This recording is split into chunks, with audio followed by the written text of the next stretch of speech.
Bom dia, boa tarde, boa noite pessoal, mais um vídeo, e esse é um vídeo mesmo, do Virando as Páginas, não é nenhuma resenha passada que eu tive que colocar aqui durante esse período todo, e vou estar colocando outras, por conta do corre-corre da vida, que tem me prejudicado um pouco para fazer as gravações, mas é um prazer estar com vocês de novo. Queria especialmente mandar um abraço para Marta, torcendo, orando, pedindo pela sua saúde, tá Marta? Muito obrigado por tudo, pela tua amizade, pelo teu carinho, pela tua fidelidade, pela tua participação no canal. Querendo dizer que o nosso canal não é um canal gigante, mas está, graças a Deus, crescendo aos pouquinhos. Eu prefiro que seja assim, sempre falei disso. Bom, nós vamos falar hoje, nós vamos falar de novo sobre o nosso querido George MacDonald. George MacDonald, que é um homem, um célebre homem do século XIX, cujas suas primeiras obras começam a ser escritas a partir logo do início da primeira metade do século XIX. Em 1858 ele vai escrever Fantasy, que eu já tenho ele gravado e foi um sucesso, todo mundo gostou. Eu vou deixar ele marcado para você que você possa procurar e ver um pouquinho sobre este lindo livro. Mas ele não tem só fantasy, né? A gente vai falar um pouquinho sobre A Princesa e o Golem, ou os Goblin, 1872, né? Lilith, 1895, uma fantasia que tem muito de um enredo teológico, e obviamente 1867, A Chave Dourada, livro esse que também já trouxe aqui para o canal o nosso querido George MacDonald. Como eu disse, ele é um homem do século XIX e ele é um homem que vai estar par e passo aquilo que nós vamos entender como a escola literária vitoriana. Então, ele anda aí ao lado do Charles Dickens, só que de formas diferentes. Eu indico a você estar ouvindo vendo o vídeo do Fantasy. Ele é da família MacDonald, uma família escocesa, política, e que foi perseguida entre os seus parentes, entre seus familiares. Essa família era considerada uma família de intelectuais, pastores, como o próprio George MacDonald. Políticos, intelectuais, efetivamente, fazem parte da família MacDonald, que está muito integrado, inclusive, no ideário escocês e nas relações culturais da Escócia, né? Obviamente, ele vai gerar influências das mais diversas. Chesterton, por exemplo, Dorothy Sayers, que é uma agnóstica, converteu-se ao cristianismo, uma amiga muito próxima de C.S. Lewis, também foi muito influenciada pelo George MacDonald. Lewis Carroll, sim, Alice no País das Maravilhas, não só foi influenciado, como era amigo pessoal do Charles MacDonald. Inclusive você vai ter fotos dele juntos, você vai ver isso lá no livro Fantástico. Eu não vou tentar repetir fotos de relacionamento entre ele e os autores, e o C.S. Lewis, que dava ao George MacDonald uma característica quase de uma entidade mesmo, tal a influência que ele teve. E o livro Fantasy foi importantíssimo para a visão do próprio Lewis com relação à fantasia e toda a cultura de fantasia que ele herdou do George MacDonald. Tolkien, obviamente, talvez seja o autor ou o filho de George MacDonald, entre aspas, mais irascível. Ele gostava, mas não gostava tanto, ou ele gostava, mas não gostava dos indícios de alegorias, que também em Lewis ele não gostava, e Tolkien era assim mesmo. Mas se você for ver, Eu vou dar uma lidinha rapidinho, numa parte do livro do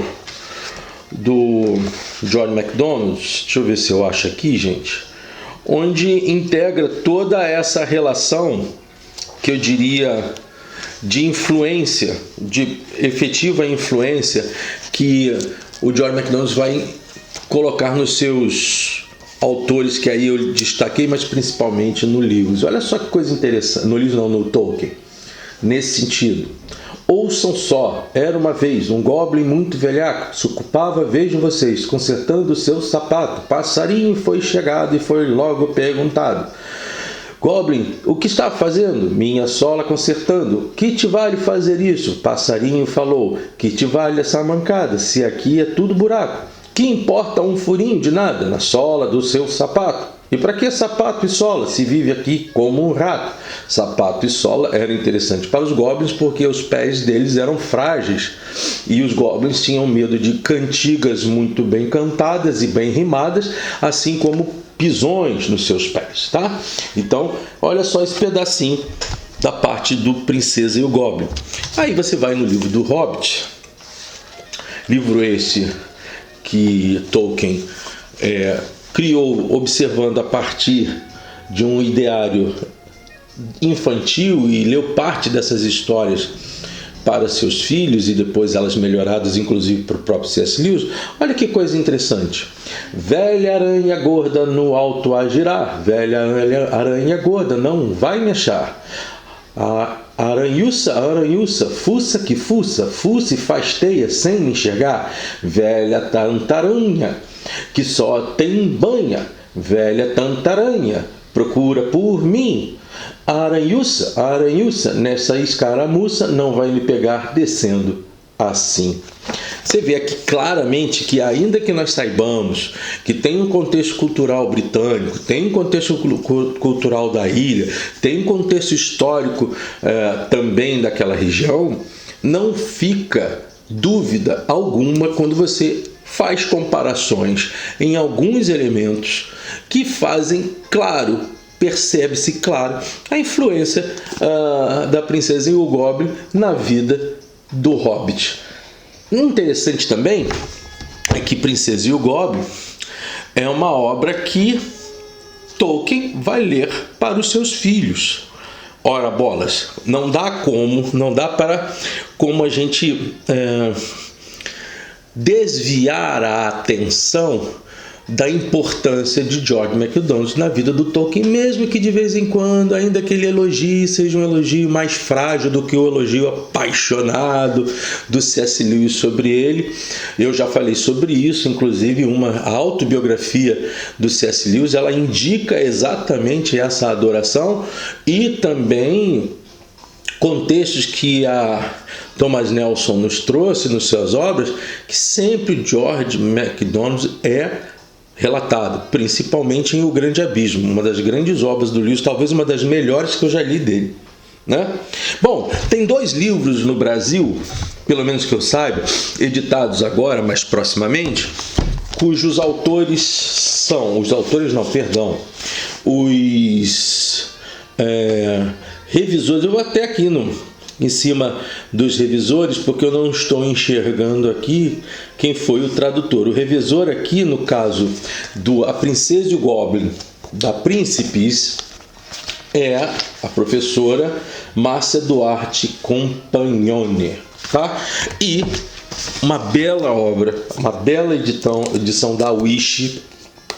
A Wish consegue fazer edições tão boas como a Thomas Nelson, como a Caveira, como a HarperCollins. Ela é a Dark Side, a Caveira, né? Ela é muito, muito, muito completa e ela trouxe dentro de um projeto grandes fantasias históricas na literatura mundial, e ela vai trazer também a Princesa e o Goblin como outras obras. Então eu indico a você dar uma olhada na editora Wish e ver as obras que eles nos colocam, né? A tradução aqui é da professora Júlia Romeu. Existem assim algumas diferenças pequenas de análise, mas as duas correm bem. Essa aqui foi a minha filhinha que me deu. né? E eu depois peguei essa aqui para fazer uma comparação. Eu gosto de fazer comparações entre traduções. Aqui é a vovó, aqui é a tataravó, entendeu? E no inglês é tataravó, mas a gente vai ficar um pouquinho sobre esta situação. Uma outra questão que nos precisa deixar claro é que esta obra faz sim de George MacDonald o pai da fantasia. Alguns dão a Tolkien esse destino, mas se Tolkien for o pai da fantasia, e ele tem todo o direito de ter esse título, o George MacDonald foi o avô, né? Então está muito claro a influência do George MacDonald, a influência do herói, ou pelo menos do personagem central de fantasy, o Anodos, e agora aqui a Irene, que é uma princesinha de 8 anos. Calma, esse menos. Mas quando você vai ler fantasy, por exemplo, aí é uma leitura um tanto quanto arrastada, mas ora bolas, você está lendo um livro do século XIX, no início da segunda metade do século XIX. Você não vai querer que aquele escritor escreva como você gostaria que ele escrevesse hoje no século XXI. É até um egoísmo intelectual, diria eu, até inclusive uma inocência intelectual achar que isso pode acontecer. Não, todos esses livros que são escritos naquele período, Jonathan Swift também, todos esses livros, Jonathan Swift até muito antes, né? Gulliver, todos esses livros, cá para nós, né? Você tem que ter paciência para lê-los e entender o autor. Uma outra situação que é clara no livro é que ele nos deixa pontos cruciais do que se tornou a fantasia moderna, muitas vezes deturpada pela Disney. Mas, por exemplo, a Irene, que é uma menina de 8 anos, ela é uma princesa cujo pai a coloca em guarda num castelo que não o dele, ao lado de uma ama, e que ela fica presa a esta situação, e nesse sentido ela fica guarnecida, mas distante do pai. Mas por que ela é guarnecida distante do pai? Onde está a mãe? A mãe faleceu. Não é nenhuma coincidência de outros contos onde a princesinha ela perde a sua mãe de uma forma tão rápida e tão tenra, não é isso? Uma outra situação são os goblins. Os goblins é uma situação assim que eu acho das mais importantes, né? Porque a origem dos goblins, o termo, a palavra goblin é registrada pela primeira vez no século XIV, provavelmente do anglo-saxão ou do anglo-normando, né? Goblin, relacionado ao francês, antigo goblin que já aparecia em documentos no século XII.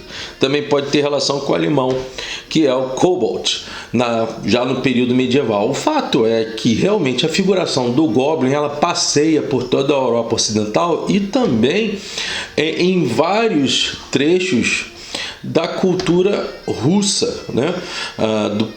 De todo aquele processo do território russo, já ainda desde o início da terra de Rus, e em alguns momentos chegam também as culturas nórdicas. Então o Goblin ele é um personagem quase que regional. Uma das coisas que eu gostaria de deixar para vocês é a fala do Chesterton sobre a competência do George MacDonald. E mais do que isso, depois eu quero voltar ao Goblin para mostrar como existem, digamos assim, similaridades e, digamos assim, também como existe uma semente de origem de personagens a partir do George MacDonald que vão infestar em todos os outros textos de fantasias depois dele. Mas olha só o que o George MacDonald, o que o Chesterton fala sobre o George MacDonald. Eu, pelo menos, posso declarar um livro que fez diferença em toda a minha existência, que me ajudou a ver as coisas de uma maneira diferente desde o início. Uma visão tão real das coisas que mesmo uma revolução, como uma mudança religiosa, substancialmente apenas coroou e confirmou. De todas as histórias que eu li, incluindo outras do mesmo autor, essa é a mais real, mais realística, no sentido exato da frase, o mais parecido com a vida. O nome do livro é A Princesa e o Goblin, de George MacDonald, o homem que é o tema do livro, quando Chesterton estava falando sobre Introduction to George MacDonald and His Wife. Sensacional você compreender o que ele está dizendo. Enquanto fantasy aproxima o Lewis de George MacDonald, este livrinho, A Princesa e o Goblin, tão inocente a partir de uma análise realmente muito rápida sobre o livro, ele é importantíssimo para um dos maiores pensadores britânicos, se não um dos maiores pensadores da humanidade, já ali naquele período, já no final do século XIX para o século XXI. Voltando ao Goblin, e você vai ver como há um exemplo muito claro, dentro do livro, os Goblins eram uma espécie de seres humanos, sim, que em dado momento, devido aos seus comportamentos, suas atitudes, suas obsessões, suas ganâncias, acabaram por serem derrotados, e a história não deixa isso muito aberto, mas eles vão para as cavernas e ali no meio da escuridão, eles se tornam um povo da escuridão, eles têm uma degeneração. Então, se você compreender comparativamente aos textos do C.S. Lewis, você perceberá que há uma degeneração nos Goblins em relação aos homens, com George MacDonald. Há uma degeneração de Gollum em relação ao Hobbit que ele foi. E há uma degeneração dos orcs em relação aos elfos. Ou seja, e todos esses elementos acima, sejam os goblins, seja o próprio Gollum e principalmente os orcs, a tendência deles era viverem sob a proteção da escuridão. É uma outra influência que eu acho bastante tocante.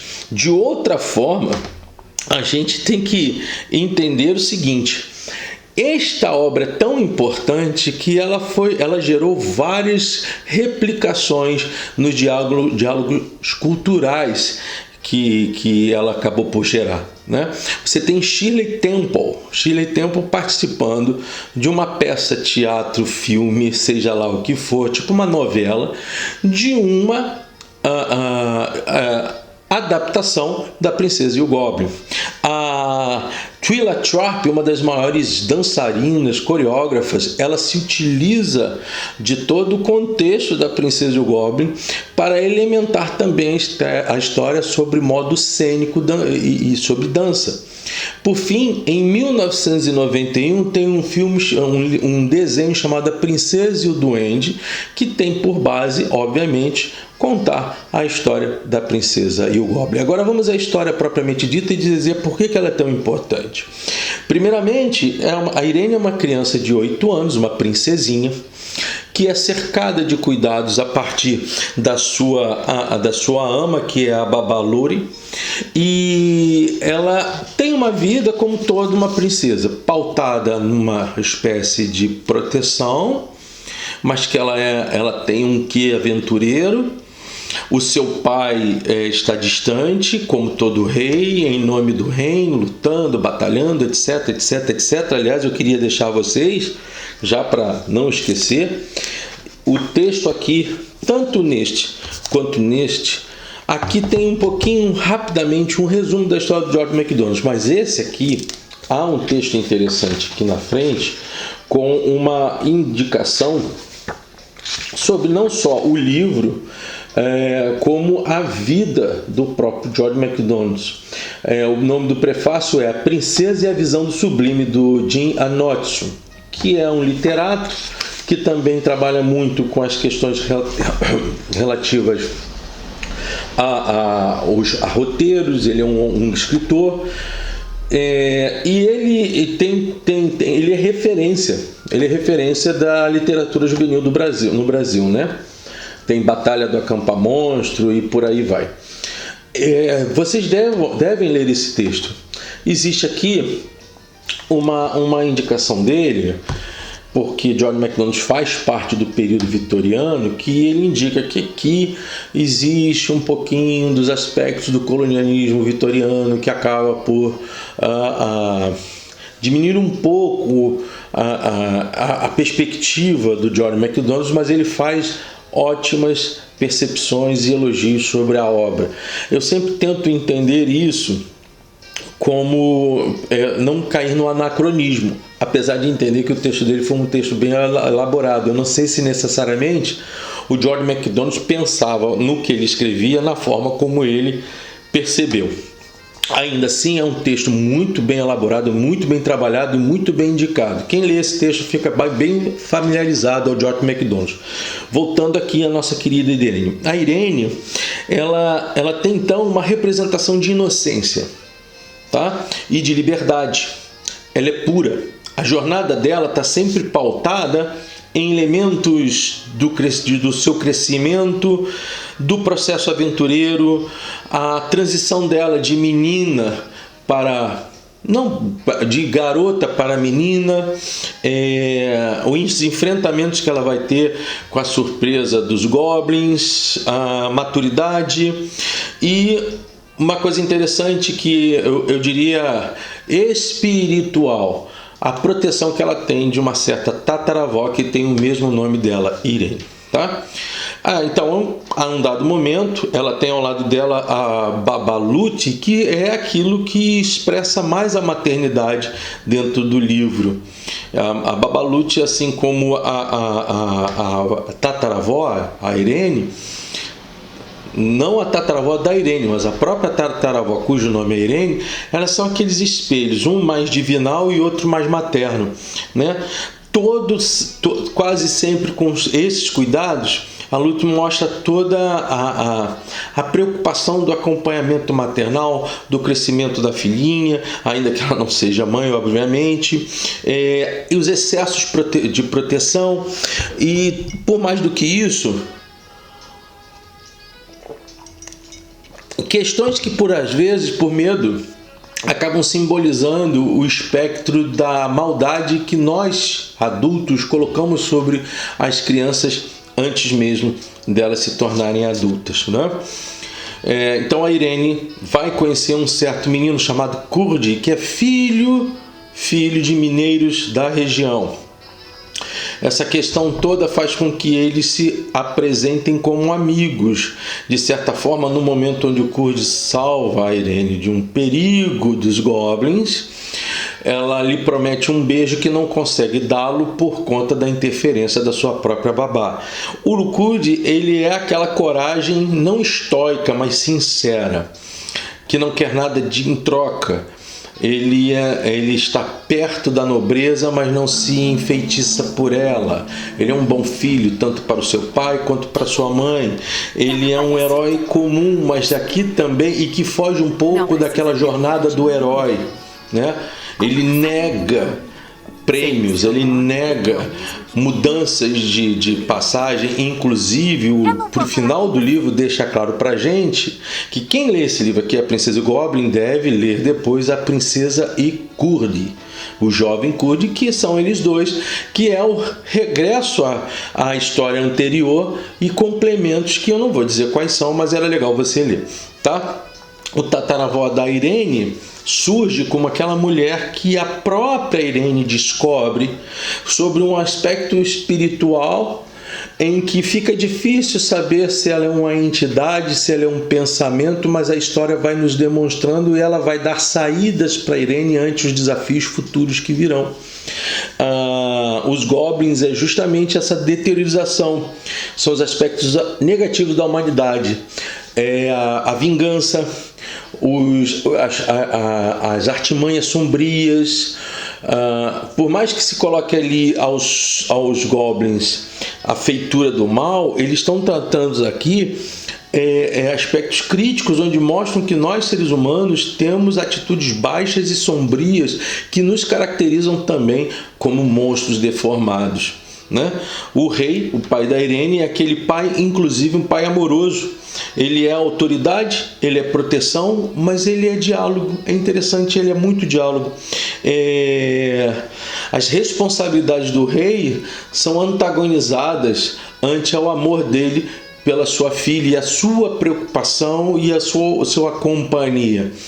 E nesse livro todo você vê que ao seu tempo os goblins vão tentar fazer uma revolução, porque eles estão muito tempo nas trevas e eles querem voltar à luz, mas para voltar à luz eles têm que vencer os homens, os moradores, aqueles da luz. Essa contraposição, ela é pano de fundo apenas para um diálogo onde vão estar inseridas fidelidade, entrega, transparência, verdade, perigo, inocência, vitória, saudade, amor, troca, todos esses processos, inclusive redenção. Eu não vou dizer para você por quê, mas a redenção dos renegados. Você tem que ler o livro para entender. Ah, pai, você pode ler para o seu filho? Pode. Você deve ler para o seu filho, mas você deve ler para você também. Porque alguns aspectos assim muito claros me dão uma noção básica de que o George MacDonald está fazendo fantasia para crianças que vão se tornar adultas e que jamais vão esquecer do livro, porque essas ações elas vão dar a humanidade que a humanidade precisa. Esses processos todos vão fazer como que não há um herói único do livro.